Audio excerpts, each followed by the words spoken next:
Gold, trusted gold buyers. మీరు తాకట్టు పెట్టిన బంగారాన్ని విడిపించి ఈ రోజు ఉన్న మార్కెట్ ధరకు కొనబడను. సార్ నమస్తే సార్. నమస్తే చాణక్య. సార్ మిరాయి సినిమా ఏంటంటే పాన్ ఇండియా లెవెల్లో అయితే ఈ మూవీ గురించి చాలా ఎక్స్పెక్టేషన్స్ అనేది కూడా ఉంది. అండ్ ఫైనల్గా ఆ ఎక్స్పెక్టేషన్స్కి రీచ్ అయ్యాడా తేజ సజ్జా? తేజ అయితే నిరాశపరచలేదు. మీరు చెప్పిన ఈ ఎక్స్పెక్టేషన్స్ ఏ లెవెల్ అనేది నాకు నేను చెప్పలేను కానీ, బట్ సినిమా అయితే బాగుంది. Cinema hit, no doubt. Super హిట్టా, బ్లాక్ బస్టరా, అనుమాన ఆ స్థాయిలా అనేది మనం ఇప్పుడే చెప్పలేము. ఎందుకంటే సెకండ్ హాఫ్ కొంచెం ల్యాగ్ ఉంది. ఇప్పుడు ప్రజెంట్ ట్రెండ్ ఏమిటంటే మైథాలజీతో ఒక కథని మిక్స్ చేయడం అనేది ప్రజెంట్ ట్రెండ్. అంటే ఇప్పుడు కాంతార దగ్గర నుంచి, కల్కి దగ్గర నుంచి అన్నీ అవే కదా. కల్కి ఏమిటి, ఫ్యూచర్ స్టోరీని మైథాలజీతో మిక్స్ చేసి ఒక పరశురామ్ అనే క్యారెక్టర్ ఉంటాడు. ఆ క్యారెక్టరు అనేక విషయాలు రివీల్ చేస్తూ ఉండడం అనేది అదొక లేయర్. ఇదేమిటంటే కల్కికి ఇంకొక లేయర్. ఇది ప్రజెంట్ నడుస్తూ ఉంటుంది కథ. ప్రజెంట్ నడుస్తూ ఉన్న కథకి గతంతో సంబంధం ఉంటుంది. గతంతో సంబంధం ఉండి ఆ గతంలో ఉన్న కథని మళ్ళీ ఇప్పుడు కనెక్ట్ చేసి, అసలు ఆ గతం ఏమిటి అంటే శ్రీరామచంద్రుడి ఆయుధము ఆ మిరాయి. శ్రీరామచంద్రుడికి కోదండం ఉంది, బాణం. నేనేం స్పాయిలర్ చేయడం లేదు, ఎందుకంటే ట్రైలర్లో ఉండేది ఇది. శ్రీరామచంద్రుడి ఆయుధం మిరాయి అనే దాన్ని పెట్టి ఫైనల్గా తీసుకెళ్తారు కథని. దీని ప్రత్యేకత ఏమిటంటే విఎఫ్ఎక్స్ కానీ, ఆయన Karthik Ghattamaneni director, photographer, camera రెండు కావడంతో ఆ బ్యాలెన్స్ చేశాడు. గతంలో ఆయన బ్యాలెన్స్ చేయలేకపోయేవాడు.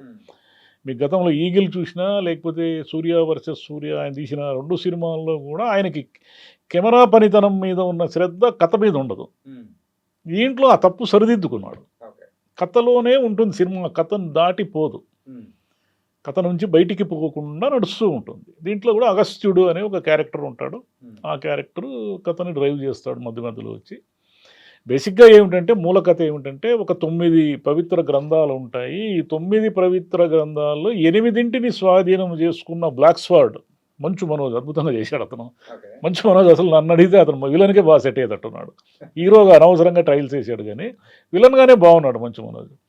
ఆ బ్లాక్ స్వార్డ్ 9వ గ్రంథాన్ని కూడా స్వాధీనము చేసుకుంటే ఈ ప్రపంచం అతలాకుతలమైపోతుంది. అతను ఈ ప్రపంచాన్ని సర్వనాశనము చేసే ఒక దుష్టశక్తిగా మారుతాడు. అది ఆ దుష్టశక్తిగా మారే ఈ బ్లాక్ స్వార్డ్ని అరికట్టాలి అంటే ఇంకొక బలమైన శక్తి కావాలి. ఆ శక్తి ఎవరంటే హీరో. హీరోకి ఆ శక్తి ఎక్కడి నుంచి వచ్చింది అంటే, అతనికి ఒక బ్యాక్గ్రౌండ్ ఉంటుంది. వాళ్ళ మదర్ శ్రేయ ఉంటారు. ఆమె కొన్ని అతీత శక్తులు కలిగి కొన్ని తెగలు ఉంటాయి. ఆ తెగల్లో నుంచి ఆ 9వ పవిత్ర గ్రంథాన్ని కాపాడే బాధ్యత శ్రేయ మీద ఉంటుంది. దాన్ని బ్లాక్ స్వార్డ్ స్వాధీనం చేసుకోకుండా అరికట్టాలి అంటే ఈ పిల్లవాడు పెరిగి పెద్దవాడై మిరాయి ఆయుధాన్ని అందుకున్నప్పుడే ఈ దుష్ట నిర్మూలన జరుగుతుంది అనేది దీని మూల కథ. స్టోరీ మొత్తం చెప్పారు సార్, స్పాయిలర్ అయిపోయింది. ఓకే, ఇంకా ఉంది. అసలు కథ అంతా లోపలే ఉంది, నేను ఏమీ చెప్పలేదు. బిగినింగ్ లోనే ఉంటుంది ఇది బిగినింగ్ మొదటి 15 నిమిషాల్లోనే ఈ కథ ఉంటుంది. 9వ పవిత్ర గ్రంథం అనేది ఒకటి ఉంది.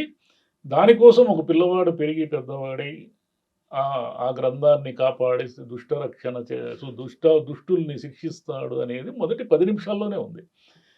స్పాయిలర్ అయ్యే అవకాశం లేదు, ఎందుకంటే రిమైనింగ్ కథ అంతా కూడా అతను అంటే ఊరికి ఒక ఆవారాగా తిరుగుతున్నటువంటి ఒక రౌడీలో మామూలు మనిషిగా తిరుగుతున్నటువంటి హీరో తన జర్నీ మిరాయి ఆయుధం దిశగా ఆ జర్నీ ఎలా కొనసాగించాడు, తాను ఎవరని ఎలా తెలుసుకుంటాడు, తాను తెలుసుకున్న తర్వాత తాను ఎవరితో పోరాడాలి అనేది ఎలా నిర్ణయించుకుంటాడు అనేది రిమైనింగ్ స్టోరీ.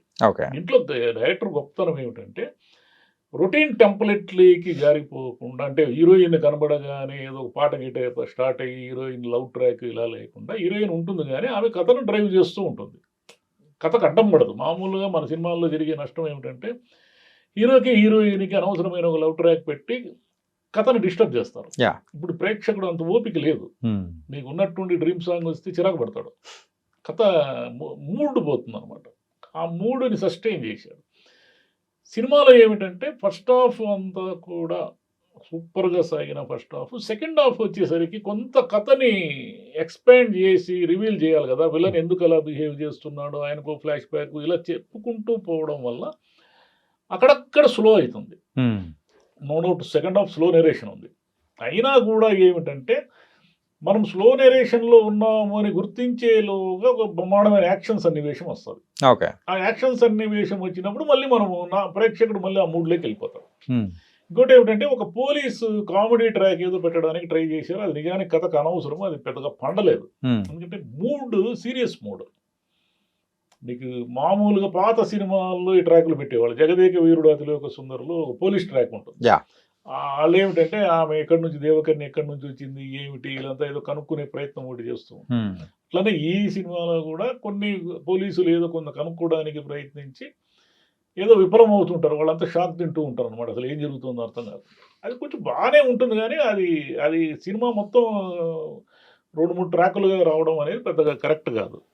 మొత్తం మీద ఏమిటంటే సినిమా మూడ్ చెడిపోకుండా గట్టమనేని ఆయన తీసుకున్న జాగ్రత్తలు, మ్యూజిక్, ముఖ్యంగా కెమెరా, ఆయనే కెమెరా కాబట్టి కెమెరా పనితనము, ఇవన్నీ కూడా ప్లస్ పాయింట్లు కావడం ఒకటైతే, ఈ మైథాలజీని కరెక్ట్గా కనెక్ట్ చేయడం. ఏదో మైథాలజీ ఉందంటే ఉంది అన్నట్టుగా కాకుండా ఒక గండ బేరుండ పక్షి జటాయువుతో పాటు ఉన్న సంపతి అనే పక్షి ఉంటుంది. ఆ పక్షి తనకి హీరోకి ఆ పక్షికి ఉన్న ఏమిటి ఇదంతా కూడా అలా జర్నీ ఉంటుంది. అంటే సార్ తేజ సజ్జా ప్రీవియస్ మూవీ హనుమాన్, అది కూడా ఏంటంటే ఒక సూపర్ హీరో మూవీ. చిన్న పిల్లల దగ్గర నుంచి పెద్దవాళ్ళ వరకు అందరికీ నచ్చేటట్టు కూడా ఉంది. సో ఇందులో కూడా చూస్తే సేమ్ కైండ్ ఆఫ్ ఎలిమెంట్సే కనిపిస్తున్నాయి. ఏంటంటే ఒక పక్షి అని చెప్పేసి ఒక మైథలాజికల్ ఆ స్టోరీ ఇదన్నీ చూస్తూ ఉంటే ఇది కూడా చిన్న పిల్లల దగ్గర నుంచి పెద్దవాళ్ళ వరకు నచ్చేటట్టు పిల్లలకు బాగా నచ్చుతుంది. బాగా నచ్చుతుంది. చిన్న పిల్లలకి ఎందుకు బాగా నచ్చుతుంది అంటే ఆ విఎఫ్ఎక్స్, పక్షి ఈ చివరిలో వచ్చే సన్నివేశాలు కొన్ని ఉన్నాయి. ఇవన్నీ కూడా పిల్లలకు బాగా నచ్చుతాయి. తేజ ఏమిటంటే 2వ గండం దాటేశాడు. చాలా మంది హీరోలు 2వ గండం దాటలేరు. ఎందుకు దాటలేరు అంటే ఒక బ్లాక్ బస్టర్ ఇచ్చిన తర్వాత సెకండ్ సినిమా మీద విపరీతమైన ఎక్స్పెక్టేషన్స్ ఉంటాయి. ఆ ఎక్స్పెక్టేషన్స్ అందుకోలేక కన్ఫ్యూజ్ అయిపోతారు. మీకు విజయ్ దేవరకొండ తీసుకోండి, అర్జున్ రెడ్డి ఇచ్చిన ఒక బ్లాక్ బస్టర్ తర్వాత ఆయన కన్ఫ్యూజ్ అయిపోయినాడు. ఆ తర్వాత వరుసగా 2-3 పోయినట్టున్నాయి. ప్రభాస్ను కూడా యాక్సెప్ట్ చేయలేదు. ప్రభాస్ను కూడా బాహుబలి తర్వాత 2-3 సినిమాలు వరుసగా తిప్పికొట్టారు. కృష్ణ గారిని అల్లూరి సీతారామరాజు బ్లాక్ బస్టర్ తర్వాత 10 సినిమాలు ప్లాప్ చేశారు. ఎందుకు ప్లాప్ చేస్తారంటే ప్రేక్షకుడు ఓవర్ ఎక్స్పెక్టేషన్స్తో థియేటర్కి వస్తాడు. మిరాయికి జరిగింది కూడా ఏమిటంటే ఓవర్ ఎక్స్పెక్టేషన్ ఉంది ఆ సినిమా పైన. అయితే ఆ సినిమా లక్కీగా ఆ ఎక్స్పెక్టేషన్స్ని నిరాశపరచకుండా ఒక గండం దాటింది. ఓకే, సరే రిమైనింగ్ జనం రియాక్షన్స్, జనం అంటే మొత్తం పాన్ ఇండియా సినిమా కాబట్టి హిందీ వాళ్ళకి నచ్చుతుందా లేదా ఇవన్నీ కూడా ఇంకా మనకి టైం పడుతుంది, 2-3 రోజులు టైం పడుతుంది. బట్ సినిమా అయితే డౌన్ కాలేదు. ఏ రేంజ్ రైజ్ అవుతుంది అనేదాన్ని నేను చెప్పలేను కానీ బట్ లైన్ దాటేసింది. యాక్టర్స్ పర్ఫార్మెన్స్ విషయానికి వచ్చేటప్పటికి ఫస్ట్ తేజ సజ్జా కంటే మంచు మనోజ్ గారి గురించి మాట్లాడుకోవాలి. ఆయన ఏంటంటే ఒక పర్ఫెక్ట్ అంటే ఫుల్ లెంత్ విలన్ గా కూడా యాక్ట్ చేయడము మనం చూస్తూ ఉన్నాము. సో మరి ఆయన పర్ఫార్మెన్స్ కానీ ఎట్ల వరకు మెప్పించారు ఏంటి? చాలా బాగా చేశాడు ఆయన. ఎంత బాగా చేశాడంటే విలన్ ఆ రేంజ్లో ఎలివేట్ అయితేనే హీరో కూడా ఎలివేట్ అవుతాడు. విలన్ వీక్ అయిపోతే హీరో ఎలివేషన్స్ ఎన్నున్నా మనకేం అనిపించదు. విలన్ చాలా బలవంతుడు, వాడిని ఎదుర్కోవడం కష్టము అనే ఒక మూడ్ క్రియేట్ చేయడం వల్ల హీరో జర్నీని మనం ఎలివేషన్ని ఫీల్ అవుతాం. ఆ జాగ్రత్తలు తీసుకున్నారు. మంచు మనోజ్ అసలు ముందు నుంచి విలన్గా ఉండుంటే ఇప్పటికి పెద్ద విలన్ అయ్యిండేవాడు. అతను కరెక్ట్గా ఉన్నాడు. అతను మంచి మంచి విలన్గా ఉన్నాడు. భైరవంలో కూడా అతని క్యారెక్టర్ బాగుంది. అతను మార్చుకున్నాడు చూడండి. తన హీరో జర్నీ నుంచి బయటకు వచ్చి జర్నీ మార్చుకున్న తర్వాత అతనికి మీదట ఆయనకు మంచి పేరు వస్తుంది ఈ సినిమాలో. ఓకే, అండ్ తేజ సజ్జా బాగా న్యాచురల్గానే బాగా చేస్తాడు అతను. అంటే అతను ఏమిటి ఒక సాధారణ కుర్రవాడుగా, మామూలు కుర్రవాడుగా ఉన్నవాడు తను ఒక అపురూపమైన క్యారెక్టరు. తను ఒక లెగసీ ఉంది. తనకు కొన్ని శక్తులు కాపాడతాయి, కొన్ని శక్తులు తనకు అవసరం అని గుర్తించే ఒక ట్రాన్స్ఫర్మేషన్ ఉంది. అది బాగా చేశాడు అతను.